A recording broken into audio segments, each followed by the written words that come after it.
Brenda arrived home an hour later, the front door closing with a soft click that still managed to echo in the silent house. I was in the living room, standing by the fireplace, the gas logs unlit. She walked directly to the kitchen, dropped her keys, and began filling a glass of water. No glance in my direction. The public declaration at the diner had been a prelude. "So Gary then," I said, my voice flat, conversational. She took a long sip, then turned, leaning against the counter. Her expression was devoid of warmth.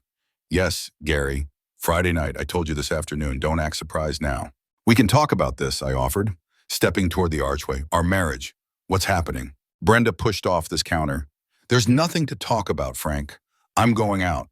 If you have a problem with it, if you try to make a scene, or if you interfere in any way, I'm calling my lawyer Monday morning. We'll file for divorce. Understand?" Her tone was steady, almost bored, as if discussing the weather. It was a clear statement of intent, a boundary drawn with a chisel. I stood still, cataloging the details. Her stance, the set of her jaw, the way her eyes held no flicker of hesitation. The air in the house grew heavier with unspoken finality. "This is how you want to do it?" I asked, not a question but an observation. She shrugged, a small dismissive gesture. "It is what it is." Then she turned, picked up her purse, and headed for the back door. "I'll be back when I'm back." The door opened, then closed again. The sound was softer this time, but far more definitive. The silence that followed Brenda's departure was absolute. I listened to the faint hum of the refrigerator, the distant drone of traffic. My mind began to sift through the facts presented. The threat of divorce was not a bluff. Her calm delivery confirmed its weight. I walked into the bedroom, our bedroom. It no longer felt like ours. The guest bedroom was at the end of the hall. I opened the closet door. It smelled faintly of linen and dust. I moved the spare pillows and blankets from the top shelf to the bed. Then I returned to the master bedroom. I pulled my duffel bag from the bottom of the closet. I started with the dresser drawers, systematically folding shirts, socks, underwear, placing them in the bag. Then the side of the closet, my suits, jackets, slacks. A pair of shoes. It took less than an hour. The act was deliberate, a physical demarcation. After placing the duffel bag in the guest room, I found my laptop. I sat at the kitchen table, the screen light reflecting on the polished wood. I accessed our joint online banking accounts. The balance in checking was $78,412.23.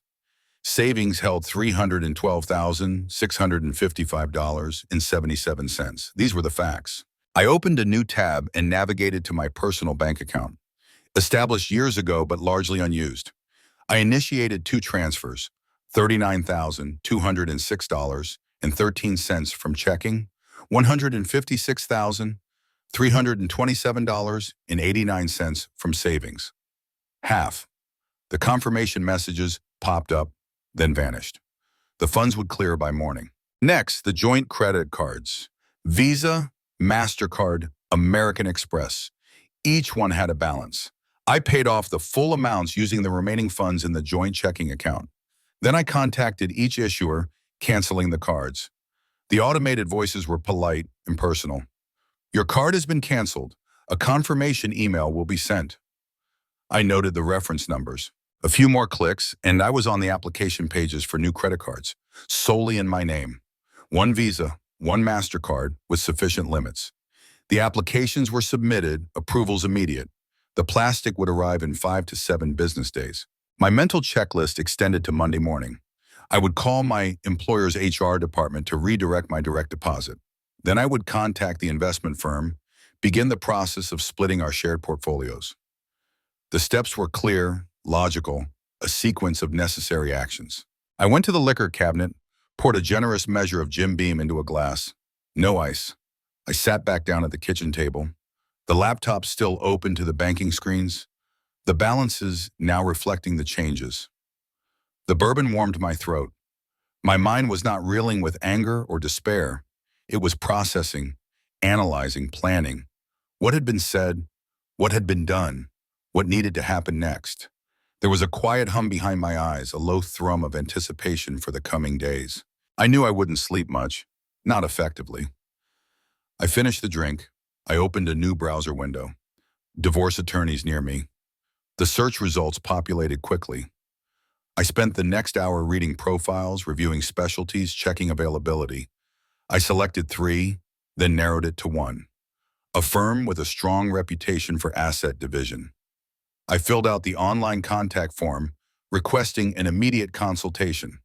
As soon as possible, the automated reply indicated a representative would contact me within 24 hours. My phone vibrated almost immediately. An appointment was set for 9:00 a.m. the following Monday. I closed the laptop. The house was cold now, not from the temperature, but from the absence of shared expectation. I walked into the guest bedroom. The duffel bag sat by the bed. I lay down on the mattress, eyes open, staring at the unfamiliar ceiling. The plan was in motion. The front door opened again, a different kind of quiet click this time. Brenda's voice, clear and light, carried from the entry. "Frank, are you here?" She sounded like she expected me to be somewhere else, or perhaps to be upset in a more conventional way. I was in the kitchen, wiping down the counters. She walked in, her purse slung over her shoulder, a small smile playing on her lips. "Long day. You wouldn't believe the traffic on Elm." She moved to the refrigerator, pulling out a bottle of sparkling water. Her movements were easy, unburdened. She poured a glass, then turned. That was when she saw me fully. My expression must have been different from what she expected. "Brenda," I said, my voice even, "we need to address something. Before anything else, I need you to get tested for STDs, a full panel." The smile vanished. Her hand holding the glass froze in midair. Her eyes narrowed. "What are you talking about, Frank? Are you insane?" The lightness in her voice had evaporated. "It's a necessary step," I stated, not raising my voice. "Given your declared intentions with Gary, and the fact that we've been intimate, it's a precaution, a requirement, actually." Her face went from shock to anger. "How dare you? How absolutely dare you accuse me of something like that? After everything, this is how you treat me?" The water glass hit the counter, not hard enough to break, but with a sharp report. "It's not an accusation," I corrected. "It's a demand, a factual requirement for any further discussion, or even living in the same house. Until I see notarized proof of a clean bill of health, we operate under the assumption of risk." She stared at me, her chest rising and falling quickly. "You've lost your mind," she finally hissed. She turned abruptly and walked out of the kitchen, her footsteps heavy as she climbed the stairs. I heard the bedroom door close, then the soft click of the lock.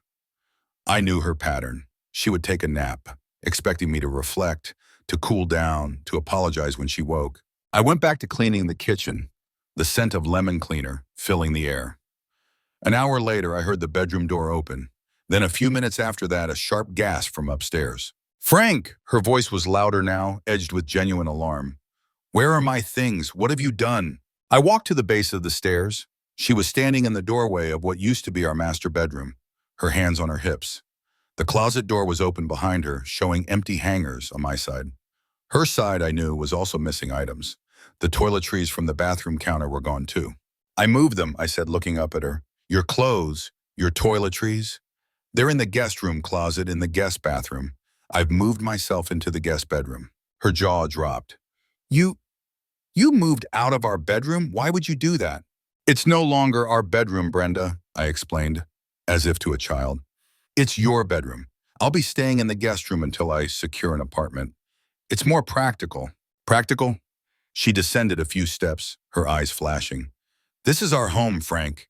You can't just move out of our room and expect this to be normal. I'll put everything back. By the end of the week, this will all be back to normal. You'll see."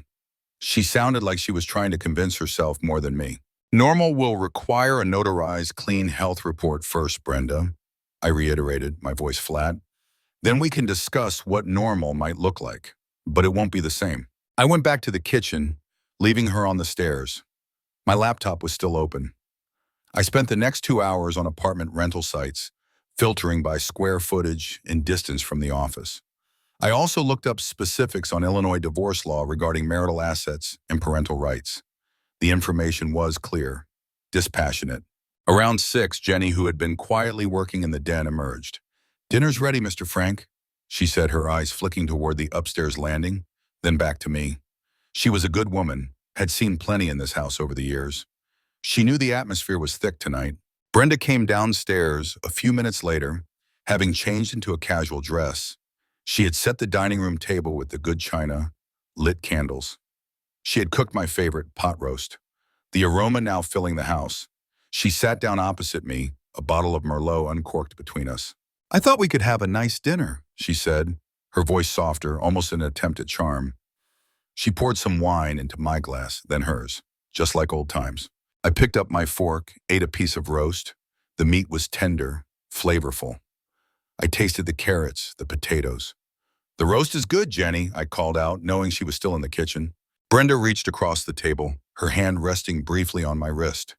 "Frank, please, we can fix this. We can talk." I looked at her hand, then at her. My expression remained neutral. I removed my wrist gently. I picked up the wine glass she had poured for me. I walked into the kitchen, turned on the faucet, and poured the full glass of Merlot down the drain. The red liquid swirled, then vanished. I returned to the table and sat down.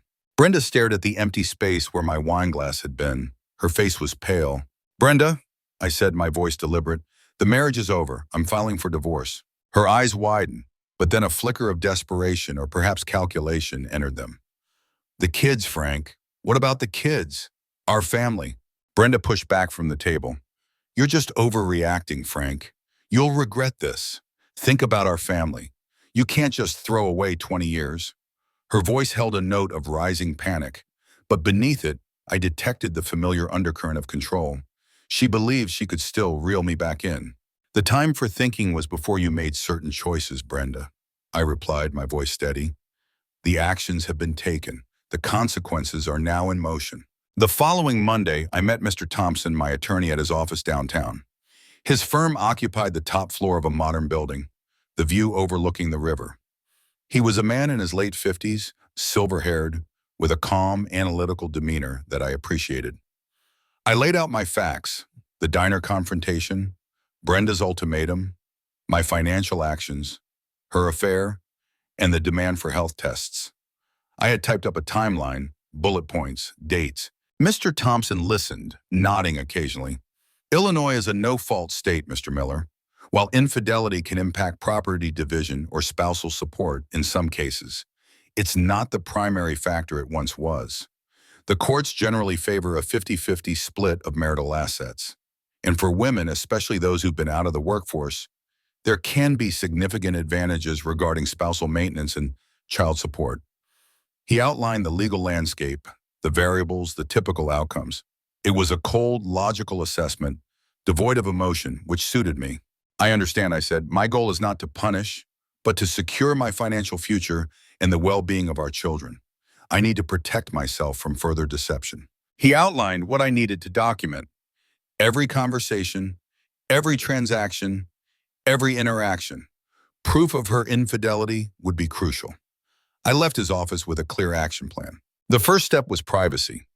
I rented a private mailbox at a UPS store, a secure address for all sensitive legal and financial correspondence. Then I purchased a burner phone, cheap and untraceable, for communication with Mr. Thompson and the private investigator. I would use it only for these specific purposes, keeping my regular phone clear. That evening, I returned home. Brenda was in the living room watching television. I stood in the archway. "I've hired a private investigator, Brenda." She turned, the remote control dropping from her hand onto the sofa cushion. Her eyes widened. What? Frank, you can't be serious. This is insane. You're actually paying someone to spy on me?" Her voice rose, indignation coloring her words. "It's a necessary expenditure," I stated, "to confirm facts, to establish patterns of behavior, and to provide evidence for court should it be required. Transparency, Brenda, is no longer a given." Her face was a mask of disbelief and anger. "You'll regret this. I swear to God, you will regret this." The first report from the PI arrived 2 days later, not in my private mailbox, but via a secure encrypted email to my burner phone. It was concise: dates, times, locations, a motel room on the edge of town, license plate numbers. The report confirmed what I already knew. Brenda was indeed having an affair with a man named Dale Peterson. There was a grainy photo attached. A man in his late 40s, balding, a slight paunch. Not Gary. Gary was a diversion or perhaps another newer arrangement. I forwarded the photo and the details back to the PI with a new request. I need a full background check on Dale Peterson. Employment, marital status, financial history, everything. I tried to explain some of what was happening to Jenny and Sam, our two teenage children, separately. Your mother and I are going through a difficult time, I began with Jenny, who was 16, observant. We are separating. This means changes will be coming to our living situation. Jenny looked confused. But why, Dad? What happened? Sometimes in a marriage, trust is broken, I explained, choosing my words carefully. When someone makes choices that violate the promises they made, the foundation cracks. Your mother has made some choices that have broken that trust. Sam, 13, was more direct. Is Mom leaving you? Is she cheating? I can't discuss the specifics in detail with you both right now, I told them. But I need you to understand that what your mother did was a betrayal of our vows. Vows are promises made to each other, a commitment to faithfulness and honesty. When those are broken, the marriage cannot continue as it was. Brenda, sensing the shift in the children's attitudes, tried to counter. Your father is being very difficult, I overheard her tell Jenny one afternoon. He's making this much harder than it needs to be. He's punishing me for wanting some happiness. Jenny's expression was unreadable, but I saw her glance at me, then back at her mother, a flicker of doubt in her eyes. That week, I installed hidden cameras in the common areas of the house, the living room, the kitchen, the dining room. Small, discrete devices connected to a secure server. I wasn't looking for grand pronouncements, but for factual documentation of interactions, of any further attempts by Brenda to undermine my position or to show disregard for the children's well-being. It was another layer of defense, another piece of evidence. My financial preparations continued. I spoke with my financial advisor, establishing new accounts, reviewing assets. I needed to be ready for the legal battle to ensure I had the resources to see it through, regardless of the emotional cost. The legal process was a game of chess, and I intended to play every move. The next report from the PI on Dale Peterson arrived. 40 years old, married, buried, 2 children, lives in a modest split level in a neighboring suburb. Works as a regional sales manager for a medical supply company. The details filled in the profile of the man Brenda had chosen. It was not a surprise. Most affairs, I understood, were with people who were readily available, not necessarily superior in any measurable way. I had been noticing the absence of some of Brenda's jewelry from her side of the dresser. Not everyday pieces, but certain necklaces, a diamond bracelet, a sapphire ring from an anniversary. These were marital assets. I took photos of the empty spots, cross-referenced them with older photos of Brenda wearing the pieces. I sent these images to the PI. Confirm if these items have been sold and where the funds went. Within 48 hours, the PI confirmed, Brenda had been systematically selling the jewelry at a specific downtown consignment shop. The funds, a total of just over $75,000 across several transactions, had been deposited into an account I did not recognize, a new personal savings account, solely in her name, separate from the one I had already split. This was a new level of premeditation. Later that week, I found Brenda's briefcase on the passenger seat of her car, parked in the driveway. She often left it there, a habit I had cataloged. Today, however, she had forgotten to lock the car. I opened the door, a quick glance around confirming no witnesses. The briefcase was a soft leather, slightly worn. I opened it. Inside, among some business papers, were several handwritten letters. The handwriting was masculine. My dearest B, one Bibra, counting the minutes until Friday. It was from Dale. There were also a few small framed photos of Dale and Brenda together, smiling, posed intimately. And tucked inside a ledger, a large deposit slip from a local bank made out to Brenda for $42,000. The date on the slip was 2 weeks prior. This was likely the latest jewelry sale. I retrieved my phone and meticulously photographed every page of every letter, each photo, and the deposit slip. I took close-ups, ensuring readability. I did not touch the original items beyond necessary manipulation for the camera. My prints would not be found. After I was satisfied, I placed everything back exactly as I found it, closed the briefcase, and returned it to the passenger seat. I made sure the car door clicked shut. Brenda would not know. Over the next few days, I found opportunities to access Brenda's personal phone while she was showering or asleep or running an errand where I knew she would be gone for a sufficient amount of time. I had observed her passcode input multiple times. It was simple, her birth year. I downloaded financial data, call logs, and, most critically, her text messages and emails. The burner phone became a storage device. I transferred hundreds of texts between Brenda and Dale, dating back over a year. Pet names, plans for clandestine meetings, complaints about me. "Frank is so boring," one read. "Just deal with it for a little longer, baby," Dale had replied. The emails contained similar sentiments, confirming the depth and duration of the affair. They also discussed mutual finances, including the funds from the jewelry sales. My hidden cameras, installed strategically, provided additional objective evidence. Footage of Brenda on the phone speaking in hushed tones, glancing around furtively. Instances of her leaving the house late at night, returning in the early hours. One clip showed her accepting a small gift from Dale in the driveway, a quick kiss before he drove off. These were concrete actions, undeniable. I cross-referenced the dates of the jewelry sales with Brenda's credit card statements. There was a clear pattern of lavish spending, expensive dinners, luxury gifts, weekend trips. Many of these expenditures aligned with Dale's confirmed movements, paid for from Brenda's newly established personal accounts. It was a clear demonstration of her using marital assets for her affair. I had also confirmed the name and address of the downtown consignment shop, all verifiable. I compiled everything into a comprehensive dossier, printed copies of the letters, the photos, the deposit slips, screenshots of texts and emails, detailed logs from the PI, including the background on Dale Peterson, dates, financial statements. Everything was meticulously organized, labeled, and prepared for Mr. Thompson. This wasn't about emotion. It was about presenting an unassailable factual case. I knew I would have to speak to Jenny and Sam again. Not just about the divorce, but about the extent of their mother's deception. It wouldn't be easy, but they deserved to know the truth, or at least a measured version of it. I needed to prepare my words carefully, objectively, without injecting my own anger. Brenda continued her dismissive behavior towards me. She would walk past me in the hall without acknowledgement, speak to the children with an overly saccharine tone, as if to highlight my supposed coldness. It had no effect. Each slight, each calculated gesture was simply another data point, another reinforcement of the logical path I was on. My emotional detachment was complete. The facts were my only guide. I called Jenny and Sam into my home office after dinner on a Friday night. The blinds were drawn, the desk lamp casting a focused light on the polished wood. The air felt heavy. Jenny, 16, sat on the edge of the leather chair, observant.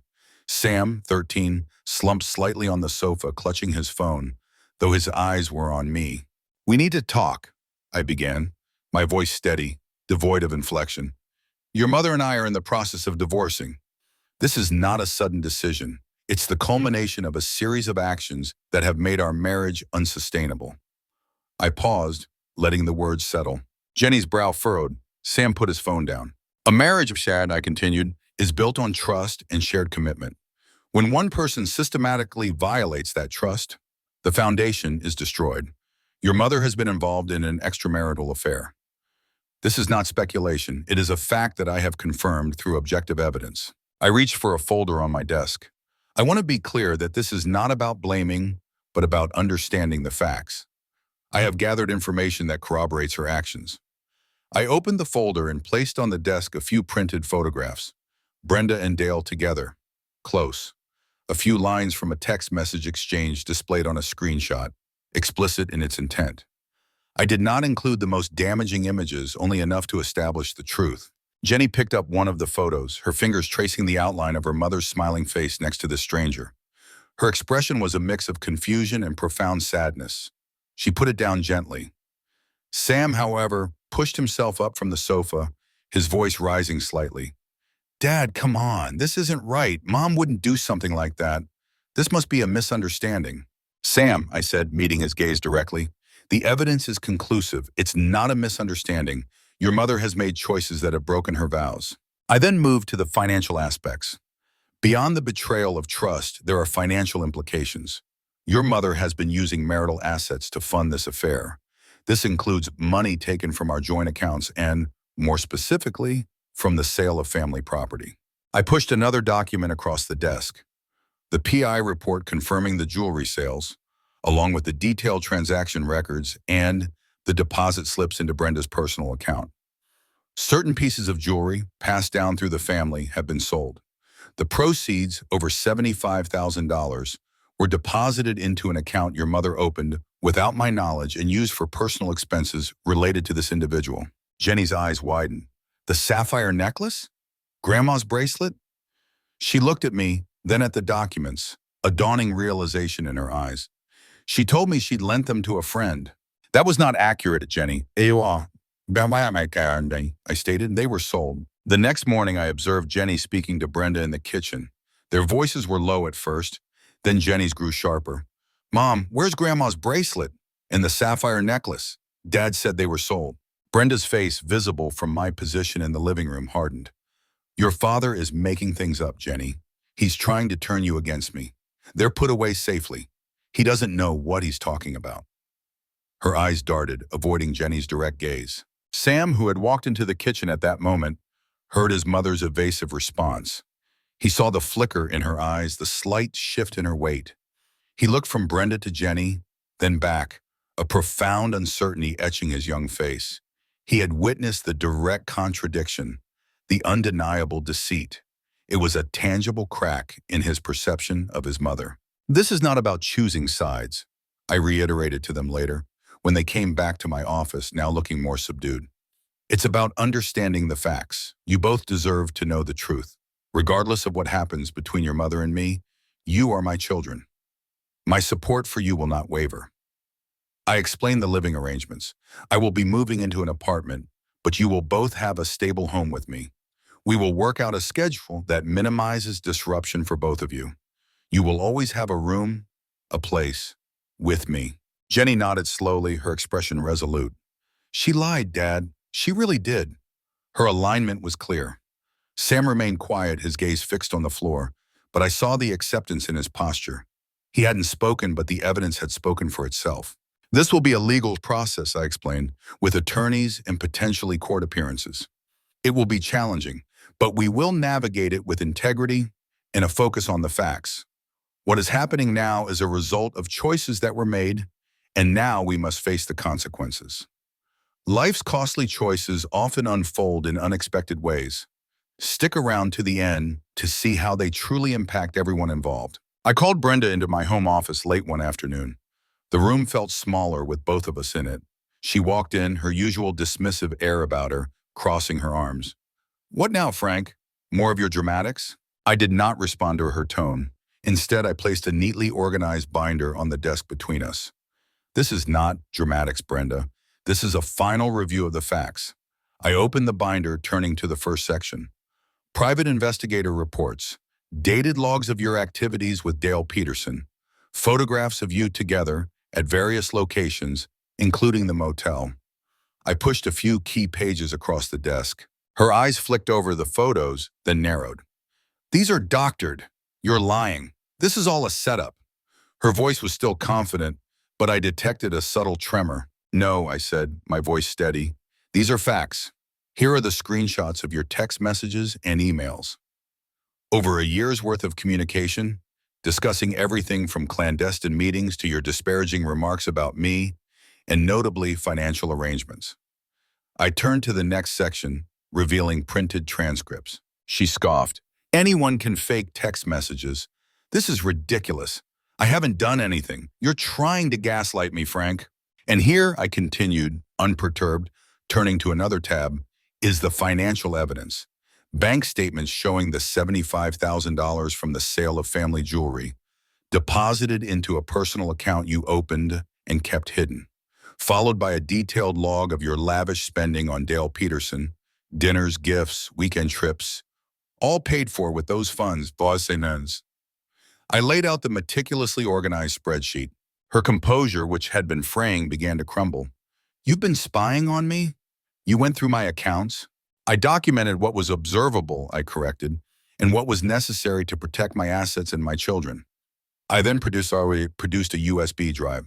I also have security camera footage from within the home showing your secretive phone calls, your late-night departures and early morning returns, and I have photographs of the contents of your briefcase, which you conveniently left in your unlocked car, the letters from Dale, the photos of you two, and the $42,000 deposit slip from the latest jewelry sale. The color drained from her face. She stared at the USB drive, then at the desk, her mouth slightly agape. The shock was evident. She had not conceived of the depth of my investigation. She sat down heavily in the chair opposite me. Your actions, Brenda, constitute not just infidelity, but financial misconduct, embezzlement of marital assets. This is a serious legal matter. I explained the legal implications, the potential for these actions to heavily influence the divorce proceedings. I will be seeking full custody of Jenny and Sam, and I will be recovering every cent of the misused assets, including the jewelry funds, and more as part of the settlement. She finally found her voice, though it was weaker than before. You can't do that. You can't take my kids. I'll fight you every step of the way. I'll make your life a living hell.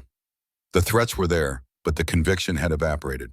She knew I had the upper hand. I then reached under the desk and produced a stack of papers. These are the divorce papers, Brenda, served officially as of this moment. They detail the specific charges, including infidelity and the misuse of marital funds. Mr. Thompson, my attorney, has already filed the petition with the court. I pushed the papers across the desk. She stared at the legal documents, her eyes wide, then snatched them up. Her face contorted into a mask of pure rage. You cold son of a bitch! You planned all of this, didn't you? You set me up! She threw the papers back at the desk, scattering them. I reacted to your choices, Brenda, I replied, unflustered. I simply documented the facts. I stood up. I will be moving out permanently to an apartment I've secured. I'll be gone by the end of the week. Jenny and Sam will come with me. We will finalize a visitation schedule through our attorneys. No! She screamed, rising from her chair, tears suddenly streaming down her face. Please, Frank, don't do this. We can fix this. What about the kids? I'll tell them everything. I'll turn them against you. The children already know some of the facts, Brenda, I stated, walking to the door, and the court will hear all of them, including your attempts to manipulate them. That will not serve your case. I left the office, closing the door quietly behind me. Mr. Thompson filed the divorce petition the next day, complete with the detailed dossier of evidence. It painted a clear, undeniable picture. Shortly thereafter, I received a call from the private investigator. He had discreetly informed Dale Peterson's wife of the affair, providing enough concrete evidence for her to act. She had filed for divorce that morning. The ripple effect had begun. I started packing my belongings, focusing on what was essential for Jenny and Sam. The custody battle would be difficult, but I was confident. I had the facts, the evidence, and the children's trust. The financial reality hit Brenda hard, much as I had anticipated. A week after being served the papers, I heard her scream from the kitchen. She must have tried to use a joint credit card or check a bank balance. The accounts were empty, the cards canceled. Her personal account, funded by the jewelry sales, was all she had left, and that was already depleted by her lifestyle and spending on Dale. Her financial leverage, the assumed security, had vanished. Frank, you emptied everything? You had no right. Her voice was shrill, echoing through the house. I had every right, Brenda, I called back from the guest room, where I was packing the last of my things. I secured half of our joint marital assets as per Illinois law and eliminated joint liabilities. Your personal account and its contents are now subject to legal scrutiny. A few days later, a for sale sign appeared in our front yard. It was part of Mr. Thompson's strategy, force the liquidation of the largest asset quickly to minimize ongoing maintenance and potential disputes. Brenda stared at it from the living room window, a look of bewildered fury on her face. I later learned from Mr. Thompson that Brenda was struggling to find an attorney. The firm she initially approached had a conflict of interest. They had represented me in a minor business matter years ago. Other attorneys were hesitant, given the volume and specificity of my evidence. My preemptive moves had made it difficult for her to secure competent legal representation. The fallout for Dale Peterson was swift.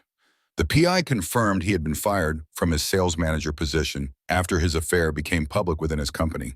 His wife had also filed for divorce, taking their children and the house. He was effectively ruined, professionally and personally. Brenda, I imagined, would soon realize the full extent of the collateral damage. Sam started spending more time with me. He'd come to my guest room, sit on the bed while I packed, asking quiet questions. Mom seems angry all the time now. His confusion was evident. He was observing Brenda's volatile behavior, comparing it to my calm, if distant, demeanor. Jenny surprisingly became an ally. She would sit with me in the evenings, helping me organize the copies of bank statements, PI reports, and email chains. Should this go here, Dad? Is this relevant? Her methodical approach mirrored mine. She had seen through her mother's lies and was now seeking clarity. Moral consequences, Jenny, I explained one evening as we reviewed a timeline of events. Every action has a reaction. What your mother chose to do, the way she chose to do it, has led us here. There is a cost to dishonesty and betrayal, not just legally, but personally. Brenda, meanwhile, made several desperate attempts to contact Dale. I monitored her phone, observed her. He rejected her calls, ignored her texts. The man she had sacrificed her marriage for now wanted nothing to do with her. The casual affair, once thrilling, had become a public burden for him. One afternoon, I overheard Brenda in the living room with Sam. "Sam," she pleaded, her voice hushed. "Your father is a cruel man. He's doing this to hurt me. You need to tell the judge that you want to live with me. Tell them he's been mean, that he ignored me. You have to help me, honey." Sam, seated on the edge of the sofa, shifted uncomfortably. "But Mom, he hasn't been mean. He's just quiet." And he explained everything. He had seen her manipulation firsthand. The attempt to coerce him into false testimony was a final nail in the coffin of his trust in her. Mr. Thompson called that week. "Good news, Frank. We have a solid offer on the house. Cash, quick close, above asking." The market was good. The process was moving faster than anticipated. I approved the offer. I also finalized the lease on a 3-bedroom rental property in a quiet neighborhood, close to the children's school. It was smaller than our house, but functional, with a good yard. It would be a fresh start for me, Jenny, and Sam. Brenda's lifestyle had noticeably degraded. Her once meticulously groomed appearance was less so. The designer clothes were replaced by casual wear. She wasn't going out. Her calls were fewer, her temper shorter. The absence of funds was slowly but surely eroding the facade she had maintained. I remained cold, logical. My focus was on the legal victory, the securing of my future and my children's. The emotions were secondary. The facts were primary. This was a battle, and I was winning it by adhering strictly to the evidence. The courtroom was sterile, functional. Gray walls, muted lighting. The air conditioning hummed. The judge, an older woman with a stern, unyielding gaze, sat elevated above us. Mr. Thompson was methodical. He laid out the evidence like a skilled surgeon, each piece contributing to a clear, undeniable diagnosis. PI reports, dated and verified. Photos of Brenda and Dale, printed text messages, emails, financial records detailing the jewelry sales, the subsequent deposits into Brenda's secret account, and the expenditures on Dale. It was a mountain of factual data. Brenda, seated beside her court-appointed attorney who appeared visibly overwhelmed, tried to maintain a facade of indignation. But under Mr. Thompson's cross-examination, her composure crumbled. Her answers became evasive, then contradictory. Her attempts to deny the affair were met with dates, tapes, and specific locations. Her claims of financial ignorance were countered by bank statements bearing her signature. She stammered, contradicted herself, and finally retreated into a sullen silence. Her face flushed. My attorney systematically exposed her infidelity and her deliberate financial misconduct. The judge listened, taking notes, her expression unchanging. Then it was Jenny's turn. 16 years old, she walked to the witness stand with a quiet determination. She recounted how Brenda had lied about the family jewelry, claiming it was lent to a friend when she knew it had been sold. Her testimony was clear, concise, and heartbreakingly truthful. Brenda looked away, refusing to meet Jenny's gaze. Sam followed, younger, more hesitant. He spoke about his mother's attempts to get him to lie, to tell the judge I was mean or cold. He described how he felt pressured, but ultimately chose to tell the truth. His voice wavered at times, but his words carried the weight of a child's raw honesty. It was difficult to watch, but necessary. The judge called a recess, then returned. Her voice, when she spoke, was clear and firm. She outlined Brenda's documented pattern of infidelity, the misuse of marital assets, and the attempts to manipulate the children. Mrs. Miller, she stated, looking directly at Brenda, your conduct demonstrates a clear disregard for the sanctity of your marriage, your family's financial well-being, and the emotional welfare of your children. These moral failings have significantly impacted the court's decision. The ruling was heavily in my favor. I was awarded full legal and physical custody of both Jenny and Sam. The judge ordered Brenda to pay back the $75,000 embezzled from the jewelry sales, plus additional damages, effectively wiping out her remaining personal account and leaving her in significant debt. She was awarded minimal spousal support, a fraction of what she had hoped for, and for a limited term.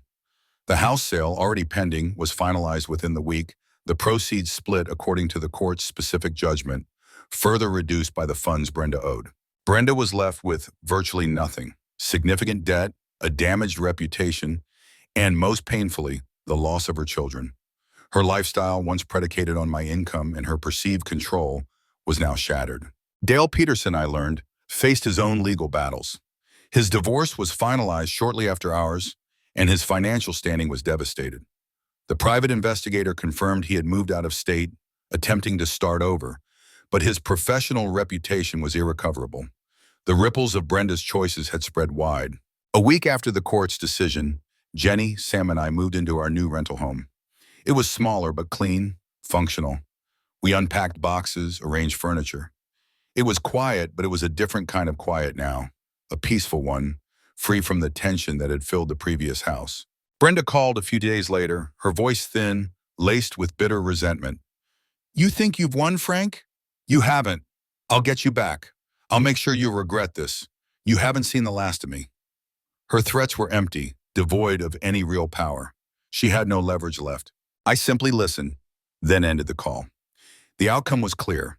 The judge's decision was a definitive moral consequence for Brenda's actions. My focus now was on rebuilding our lives, quietly, logically, with the children who had chosen to trust me. The facts had prevailed. The new rental home was smaller, a 3-bedroom ranch, but it was ours. The boxes were unpacked within a week. The furniture, mostly what we had kept from the divorce settlement, found its place. The rooms felt brighter, lighter, free of the old house's heavy atmosphere. Jenny thrived. She took to the change with a pragmatic energy that surprised me, though perhaps it shouldn't have. She helped set up the kitchen, organized her new room with a keen eye for efficiency. She continued to support me, asking logical questions about utility bills, school schedules, future plans. She saw the new home as a fresh start, a space free from the deceit she had witnessed. Sam, however, struggled more. The upheaval of moving, the finality of the court's decision, the absence of his mother's daily presence, even if it had been a source of tension, weighed on him. He was quieter, often retreated to his room with books, and sometimes I'd find him staring out the window, lost in thought. He was processing the shattered image of his mother, the betrayal of trust, still a raw wound. Brenda continued her attempts to contact the children. My phone, as well as theirs, received calls and texts. I screened all of them. Most were pleas for them to come visit, interspersed with thinly veiled accusations against me. Your father is turning you against me, one text read. He's poisoning your minds. I would occasionally forward these to Mr. Thompson, maintaining the record. One afternoon, Jenny came to me, her phone in hand. Dad, she said, her voice firm, Mom just sent me another text trying to get me to feel sorry for her, saying you're ruining her life. I'm blocking her number. I don't want to hear it anymore. It was her decision, an affirmation of her own agency and rejection of her mother's manipulative tactics. I simply nodded. Sam, after several months, also made his choice. He started ignoring Brenda's calls. When she finally reached him, he was polite but distant. I'm busy, Mom. I have homework. He wasn't overtly hostile, but the warmth was gone. He was limiting contact, protecting himself from the emotional turmoil she represented. It was a quieter form of detachment, but equally definitive. I focused on my career, which had admittedly suffered during the divorce proceedings. With the stability of the new home and the children settling, I channeled my energy into work, rebuilding my professional standing. The logical, methodical approach that had served me in the divorce now served me in my professional life. Things became steady, predictable. The entire process, from the first confrontation at the diner to the final court ruling, had been a long, arduous path. I reflected on the pain it had caused, the upheaval it had brought to my children's lives. But I also affirmed the necessity of my decisions. The alternative, to live in a state of sustained deception, to tolerate a marriage built on lies, was unacceptable. My logical approach had been a defense, a means to navigate an impossible situation with integrity. Jenny, inspired by my pragmatic approach and her own inherent curiosity, applied and was accepted into an engineering program at a state university. She excelled, her methodical mind finding its perfect outlet in complex problem solving. Sam, still thoughtful and observant, pursued his interest in literature, finding solace and understanding in stories, and eventually chose a path in publishing. They were finding their own ways, independent and resilient. Brenda, true to the court's judgment, faded into obscurity. She struggled to hold a job, her reputation damaged. Her social circle, once vibrant, dwindled as friends distanced themselves from the fallout of her choices. Her remaining assets were depleted, and she lived a life far removed from the lavish expectations she once held. She was alone, a direct consequence of her actions. I continued to protect my children from her sporadic attempts at contact, ensuring her lingering negative influence remained minimal. The profound consequences of Brenda's betrayal were fully realized. Not just for her, but for us. Frank, Jenny, and Sam had found a new normal, forever changed by the experience, but ultimately stronger, bound by shared trust and honesty. My thoughts of Brenda, when they came, were not filled with love or hate, but with a quiet, complete indifference, the true opposite of emotion. Brenda arrived home an hour later, the front door closing with a soft click that still managed to echo in the silent house. I was in the living room, standing by the fireplace, the gas logs unlit. She walked directly to the kitchen, dropped her keys, and began filling a glass of water. No glance in my direction. The public declaration at the diner had been a prelude. "So Gary then," I said, my voice flat, conversational. She took a long sip, then turned, leaning against the counter. Her expression was devoid of warmth. "Yes, Gary, Friday night. I told you this afternoon. Don't act surprised now." "We can talk about this," I offered, stepping toward the archway. "Our marriage, what's happening?" Brenda pushed off the counter. "There's nothing to talk about, Frank. I'm going out. If you have a problem with it, if you try to make a scene, or if you interfere in any way, I'm calling my lawyer Monday morning. We'll file for divorce. Understand?" Her tone was steady, almost bored, as if discussing the weather. It was a clear statement of intent, a boundary drawn with a chisel. I stood still, cataloging the details. Her stance, the set of her jaw, the way her eyes held no flicker of hesitation. The air in the house grew heavier with unspoken finality. "This is how you want to do it?" I asked. Not a question, but an observation. She shrugged, a small, dismissive gesture. "It is what it is." Then she turned, picked up her purse, and headed for the back door. "I'll be back when I'm back." The door opened, then closed again. The sound was softer this time, but far more definitive. The silence that followed Brenda's departure was absolute. I listened to the faint hum of the refrigerator, the distant drone of traffic. My mind began to sift through the facts presented. The threat of divorce was not a bluff. Her calm delivery confirmed its weight. I walked into the bedroom, our bedroom. It no longer felt like ours. The guest bedroom was at the end of the hall. I opened the closet door. It smelled faintly of linen and dust. I moved the spare pillows and blankets from the top shelf to the bed. Then I returned to the master bedroom. I pulled my duffel bag from the bottom of the closet. I started with the dresser drawers, systematically folding shirts, socks, underwear, placing them in the bag. Then the side of the closet, my suits, jackets, slacks, a pair of shoes. It took less than an hour. The act was deliberate, a physical demarcation.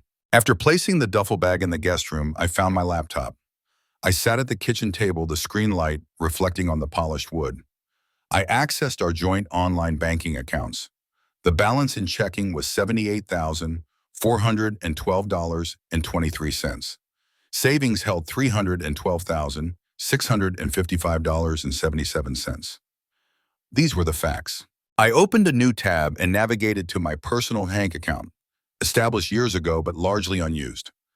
I initiated two transfers, $39,206.13 from checking, $156,327.89 from savings. Half. The confirmation messages popped up, then vanished. The funds would clear by morning. Next, the joint credit cards, Visa, MasterCard, American Express. Each one had a balance. I paid off the full amounts using the remaining funds in the joint checking account. Then I contacted each issuer, canceling the cards. The automated voices were polite, impersonal. Your card has been canceled. A confirmation email will be sent. I noted the reference numbers. A few more clicks, and I was on the application pages for new credit cards, solely in my name. One Visa, one MasterCard with sufficient limits. The applications were submitted, approvals immediate.